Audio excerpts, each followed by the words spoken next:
Okay, now Hugh Hewitt joins us for this. And Hugh, good to have you back here for some analysis. We heard from a few Democrats in the report there from Matt Finn. Here's more on the call to dox these ICE agents, make their information public. Watch here. What we're seeing is ICE agents showing up in unmarked cars, masked, and then conducting warrantless arrests. This is not the 1930s. And every single one of them, no matter what it takes, no matter how long it takes, will of course be identified. These ICE agents running around our communities like masked bank robbers. No other law enforcement agency in America runs around our communities masked. It's time that we unmask ICE. So that last point is really what they're pushing. Swalwell also said that they're terrorizing women, Hugh. What do you make it as it stands right now? Well, good morning, Bill. Congressman Swalwell is never going to win the spelling bee anywhere. And for people who can remember his 3-month presidential campaign, they'll remember why it lasted 3 months. He had a lot of idiotic propositions. This is about the dumbest one.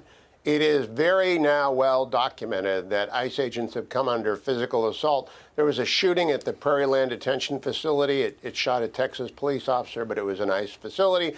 There was shooting at the Camarillo and Carpinteria raids on the cannabis farms that were employing aliens who were not in the country legally and child labor. There have been documented weapons assault. That doesn't even go to the bricks and to the rocks and to the punches and to the dragging that you just mentioned. It's all illegal under 18 U.S.C. 111. There are other statutes that make it an even greater felony if you actually shoot at, attempt to murder a federal agent. And California can pass any law that they want. It will have zero impact on federal law enforcement officials, including ICE agents. I don't think there's anybody watching who doesn't understand that in the age of the internet, anyone who is doxxed is, especially law enforcement, put at extraordinary risk by the fringe elements of our society. I go back to that attack in Texas. 12 people assaulted a detention facility with firearms. The FBI's most wanted list got the #1 guy suspected of being involved in that yesterday. But I'm with Senator Kennedy. Every single person who assaults a federal officer or indeed a police officer of any sort ought to be prosecuted to the full extent of the law. And I think that's probably a 90-10 issue, except for the radical left and the dummies on the left. Okay, now, it could be a long, hot summer, and we'll see what happens in the fall after that. 2 more topics I want to get to.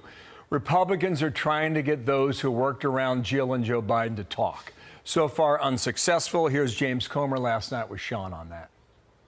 The odds of calling in Jill Biden increased significantly today. We had her chief of staff and her self-proclaimed work husband there for what we planned to be an 8-hour deposition, and he kept invoking the Fifth Amendment, and his lawyer finally said, you can ask all the questions you want. We're going to invoke the Fifth Amendment on every question. So we need to know, was Jill Biden the one calling the shots? Okay, it is clear that they're not going to give them much of anything at all.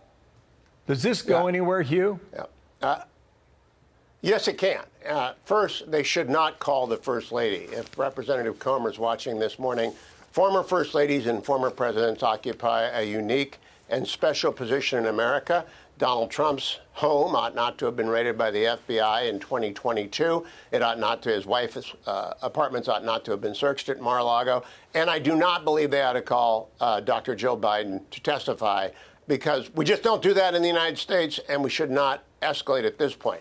On the other hand, Anthony Bernal, Joe Biden's doctor, whose name I can't remember right now, all of them are pleading the Fifth, which is rather suspicious. You can immunize any witness, and I eventually imagine the Congress will immunize, give complete immunity to people like Anthony Bernal, and say, okay, now you have to answer or you're in contempt.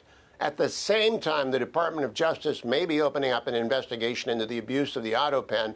If they do, people can, again, always plead the Fifth. You're not obliged on the United States Constitution to incriminate yourself, but you can also always immunize anyone, at which point they're immune from consequences, but they have to answer your questions or they go to jail on contempt. Maybe that's where I think it's going to go, and that's where I want it to go. The doctor's Kevin O'Connor was there about a week and a half ago, and the excerpts of them not answering the questions were released later. One person who is talking is Hunter Biden. Here's how he addressed the role that he had within his dad's White House. Do you think Joe Biden was involved in some cover-up? Do you think Jake Tapper's telling the truth when he says that I was the acting chief of staff of the president? I was in that White House 12 days over the course of the last 2 years of the administration. Clearly, because I had other things going on. Okay?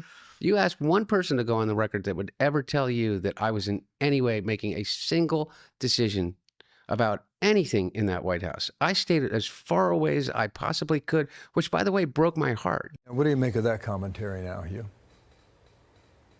It's not true. I just finished reading the book 2024 by Josh Dawsey and two colleagues who investigated thoroughly the campaign.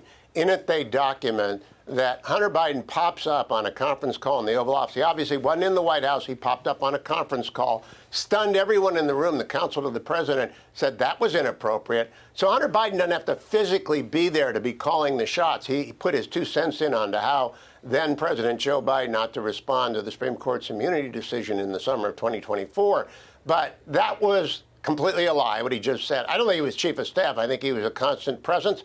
I think every book that has been done, not just the Tapper and Alex Thompson book, but also John Allen, Amy Parnes, and then this new one by Josh Dawsey, they document again and again and again. Hunter Biden was his father's second closest advisor after the First Lady, and he is a convicted felon.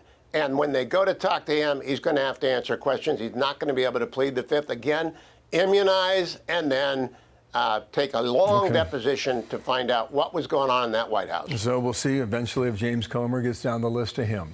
Hugh, nice to have you back today. Yeah. Thank you for your instant analysis. Good to see you, Bill. Thank you. Thanks. Jillian. Hey, it's Will Kane. Click here to subscribe to the Fox News channel on YouTube. It's the best way to get our latest interviews and highlights. And click to subscribe to the Will Kane podcast for full episodes right now.